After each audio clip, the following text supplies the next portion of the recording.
আসসালামু আলাইকুম ওয়া রাহমাতুল্লাহি ওয়া বারাকাতুহু। ক্বালা রাসূলুল্লাহ সাল্লাল্লাহু আলাইহি ওয়াসাল্লাম খারাজা মুহারিবান লিল্লাহি ওয়া রাসূলিহি ফাইন্নাহু ইখতালু আও ইসলাবু আও ইউনফা মিনাল আরদি।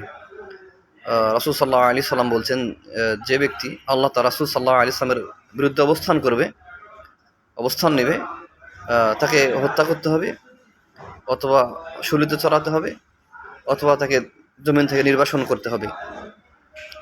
তো এটা হলো আপনার মুরতাদের শাস্তি। যারা ধর্ম থেকে মুরতাদ বা আল্লাহ তার রাসূল সাল্লাল্লাহু আলাইহি ওয়াসাল্লামকে গালি দিবে, তাদের শাস্তি হচ্ছে এটা, যে তাকে হত্যা করতে হবে, জমিন থেকে আপনার নির্বাসন, অথবা আপনার শূলিতে চড়াতে হবে। তো মোট পর কথা হচ্ছে এটা। তো আজকে যারা এই ফরহাদ মাজহার বলেন, আবার এই যে বাউল আবুল বলেন, আরও যারা আছে, তাদের শাস্তি হচ্ছে আপনার মৃত্যুদণ্ড, যদি না তারা তওবা করে। এ সমস্ত আরও যারা নাস্তিক রয়েছে, একই শাস্তি।